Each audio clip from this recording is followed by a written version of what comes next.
Est-il 17 heures? Sûrement. Pas de visiteurs pour me voir. Libération? Peut-être. Mais la contextualisation de la scène nuit déjà à l'ambition de la performance. Comme d'habitude, et je... Éblouissement de l'œil droit. Je m'autoprojette. Ce nouveau dispositif perturbe. Un regard sur Kelly, la jument dans le cadre de gauche. Un air accusateur? Peut-être. Je peux aussi copier le texte en face de moi. Mise en abîme, de mise en abîme. Il faut que je finisse. Que je ne me laisse pas aller à l'envie. Bref. Un éclair de couleur en bas à droite. Du fromager superposé saturé.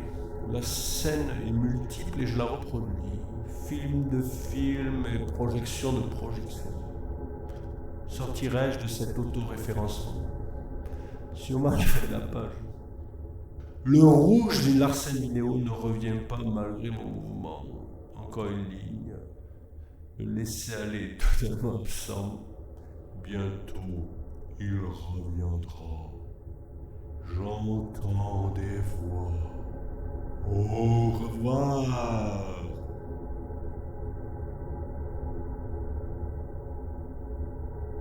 J'écris ces quelques lignes recouvertes d'un faisceau lumineux.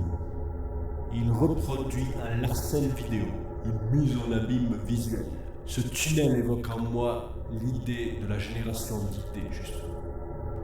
Pour moi, l'idée fonctionne comme une mise en abîme de l'expérience. À force de la répéter en diminuant sa taille, l'expérience s'évapore au profit d'une abstraction.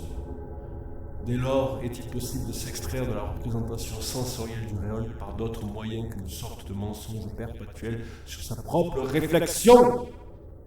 D'ailleurs, qu'est-ce que penser? Pour ma part, j'ai l'impression que réfléchir est une expérience probabiliste. On lance des pensées au hasard et on essaie de les assembler sous couvert de cohérence. La raison produit des pensées ou idées à partir d'une grande décharge cérébrale. On associe des objets qui n'ont souvent rien à voir entre eux pour bâtir des raisonnements et une vision du monde. Pourtant, c'est de voir le monde et faire jouer ce rayon lumineux sur nos miroirs intérieurs, n'est-ce pas, qui construit notre vision du monde. On ne sort jamais de la caverne finalement. J'ai mal à la main.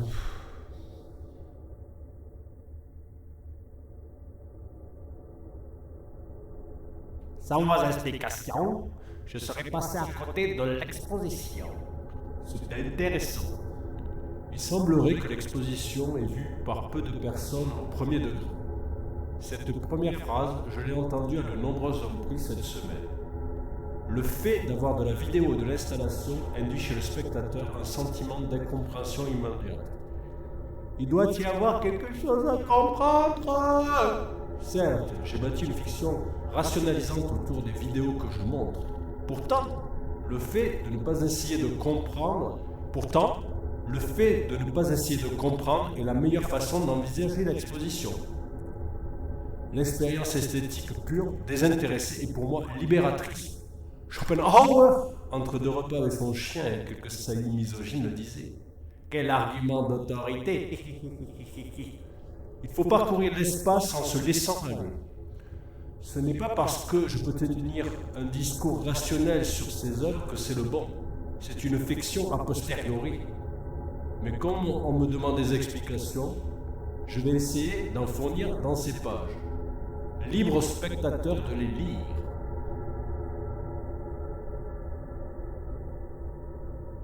Tentons donc de nous expliquer. Eh oui, j'écris cette page juste après la précédente. Je travaille sur la perception. Je m'interroge. Qu'est-ce que la réalité? Nous y avions accès, semblerait-il, par notre expérience sensible. Le phénomène est notre mode d'accès. J'ai essayé de mettre en scène cette idée dans des tableaux. Il s'agit de scènes où des silhouettes des personnages contiennent leur vision subjective, le tout baigné dans un décor en noir et blanc. Représenter la conscience sans prendre en compte sa dimension temporelle, mais quelle idée! J'ai donc décidé de passer à la vidéo pour figurer des flux de conscience. La première vidéo de l'exposition, Ubiquité aquatique, en est une parfaite allégorie. J'ai ensuite pensé à l'allégorie de la caverne de Platon, qui contient une interrogation sur la forme d'accès que l'on peut avoir à la réalité. Platon pense que cet accès est total sous le prisme de la philosophie. Pauvre idéaliste!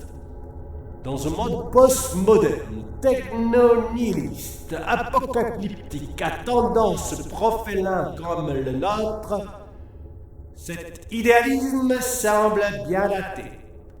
Pourtant, il y a toujours, semblerait-il, un pacte de croyance qui sous-tend tout notre rapport au monde. C'est pas vrai, intelligent, ce que j'écris, non?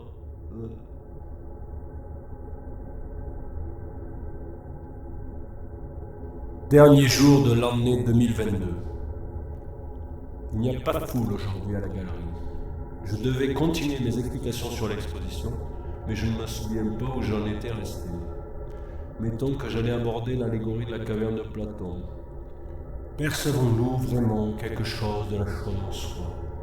La réalité, où tout se passe-t-il dans notre tête? Ce n'est pas vraiment en rapport avec une lecture directe de l'allégorie, ce sont plus des interrogations à la Locke, me semble-t-il, mais après, qu'est-ce que ça change? Matrix, le film de science-fiction, semble faire référence aux deux. J'ai utilisé une intelligence artificielle pour guider mes prisonniers, mais, pour moi, cette intelligence artificielle est elle-même un prisonnier. Nos sens peuvent être aussi facilement trompés que cette pauvre conscience de silicium. L'habitude nous fait croire en un sens qui se délite dès que l'on fait un pas en arrière et que l'on s'assoit dans son cinéma intérieur. Le cinéma, d'ailleurs, a été directement associé à l'allégorie de la caverne dès son invention. Cette métaphore ne suggère-t-elle pas que notre conscience est elle-même une caverne dont nous n'avons aucune idée du fonctionnement?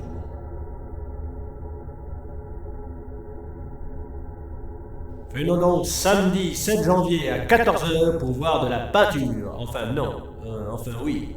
Matière ou représentation? Toujours des ondes finalement. Je trouve enfin une pirouette rhétorique. D'après la physique quantique, toutes les particules peuvent être représentées comme des ondes. Le principe d'incertitude d'Heisenberg ou encore le principe de superposition font donc le boulot. Le tableau est lui-même au niveau de la particule une onde. Les tableaux ne sont donc pas matériels dans le sens physique. Ils ne sont qu'un assemblage de particules qui sont représentées par des ondes. L'exposition de vidéos n'est donc pas plus immatérielle qu'une exposition de sculptures ou de tableaux. Mais pourquoi donc devrais-je me justifier? Vous avez quelques années de retard. Ou d'avance, mais peu importe.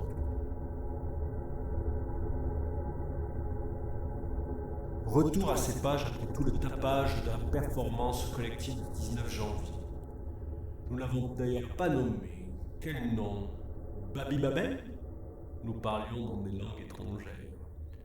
Empreintes caverneuses exhibées et produites, ou encore sortons de la caverne en s'y engouffrant. Peu importe, ce fut un moment dont je n'ai presque aucun témoignage. C'était amusant tout de même, et plutôt réussi compte tenu du nombre de personnes et du temps imparti. Reste l'ultime performance du dimanche 5 février. Il s'agira d'un récapitulatif théâtralisé et d'un final, je l'espère, rocambolesque. Nous verrons bien si cette fois, je ne serai pas complètement dans le rôle de l'artistique. Les costumes devraient m'aider à plonger la galerie dans une certaine étrangeté. Je serai idiot mais masqué. Une sorte de justicier de l'absurde. Au revoir, j'écrirai encore, je le sens.